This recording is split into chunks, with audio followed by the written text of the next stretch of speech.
আসসালামু আলাইকুম। আশা করি ভালো আছেন আপনারা। আজকে আমরা ইউকের স্টাডি ভিসা বা স্টাডি পারমিট নিয়ে একটা ছোট্ট আলোচনা করার চেষ্টা করব। বিভিন্ন কারণে আসলে ইউকে এই 2025 সনটা আমি বলবো যে বাংলাদেশি স্টুডেন্টদের জন্য একটা ভালো গন্তব্য হতে যাচ্ছে। এখন কারো কারোর জন্য যেটা সমস্যা, হয়তো কারো কারোর জন্য সুবিধা। ইউকের রিসেন্টলি যেটা হয়েছে যে আপনার ওদের বিভিন্ন নিয়ম কারণের জন্য, বিশেষ করে আমি বলবো যে স্পাউজাল ভিসাটা বন্ধ করে দেওয়ার পরে আপনার ওদের ইন্টারন্যাশনালি ওদের এখানে যে পরিমাণ অ্যাপ্লিকেশন হতো, এই অ্যাপ্লিকেশনের চাপটা অনেক কমে গেছে।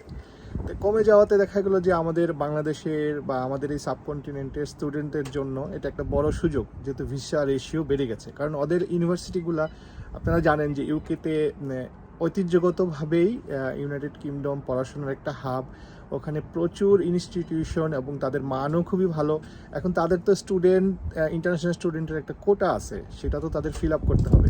সেই ক্ষেত্রে দেখা যায় যে আপনি বাংলাদেশের ক্ষেত্রে কি হয়, আমাদের দেশে আন্ডার গ্রেডে একটা ছেলে যখন 12 গ্রেড শেষ করে পড়তে যায়, তার জন্য কিন্তু স্পাউজাল ভিসাটা অত গুরুত্বপূর্ণ না, বা আমরা ওভাবে এটা দরকারও হয় না। কিন্তু পোস্ট গ্রাজুয়েশনে আপনি যদি আবার চিন্তা করেন, তাহলে হয়তো স্পাউজাল ভিসা গুরুত্বপূর্ণ। সেক্ষেত্রে আপনি যদি রিসার্চ প্রোগ্রামে যান, স্পাউজাল ভিসা পাওয়ার কিন্তু সুযোগ আছে। তো এই ক্ষেত্রে দেখা যায় যে আন্ডার গ্রেডে আপনার ইন্টারন্যাশনাল স্টুডেন্টের পরিমাণ অনেক কমে গেছে, এবং বাংলাদেশিদের জন্য আমি বলবো এটা একটা সুযোগ। এখন আমি 5টা পয়েন্ট আপনাদের সঙ্গে ওয়ান টু ওয়ান আলোচনা করি। প্রথম যে পয়েন্ট, সেটা হলো যে ইউকের সবচেয়ে বড় সুবিধা আইএলটিএস প্যারালাল। যারা আপনাদের আইএলটিএস অ্যালার্জি আছে, এমওআই বা মিডিয়াম অফ ইনস্ট্রাকশন দিয়ে আপনারা অ্যাপ্লাই করতে পারেন।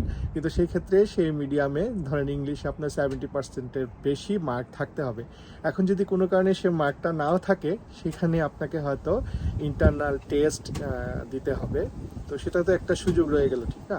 দ্বিতীয় যে জিনিসটা আমি আলোচনা করব, সেটা হলো যে আপনার উচ্চ সাফল্যের হার। যে আমি আমার এই ব্লগটা শুরু করার প্রথমেই বলছিলাম যে যেহেতু এখন ওখানে ইন্টারন্যাশনাল স্টুডেন্ট অন্যান্য দেশ থেকে, বিশেষ করে অন্যান্য উন্নত কান্ট্রি থেকে মানে ওখানে ইউকেতে ভিসা অ্যাপ্রেজালের হার কমে গেছে। সুতরাং বাংলাদেশিদের জন্য এটা আমি বলবো 2025 একটা বড় সুযোগ।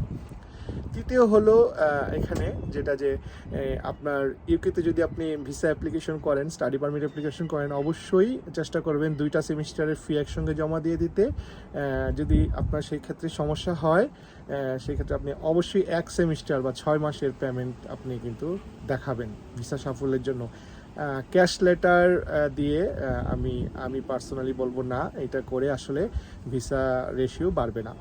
মানে আপনার ভিসা রেশিওর বাড়ানোর জন্য, সাফল্যের হার বাড়ানোর জন্য, নিশ্চয়তা বাড়ানোর জন্য অবশ্যই মিনিমাম একটা সেমিস্টার বা 6 মাসের ফি আপনি সাবমিট করে দিবেন। চতুর্থ যেটা হবে যে আপনার ইউকের পড়াশোনার মান, এটা কিন্তু আপনাকে মাথায় রাখতে হবে।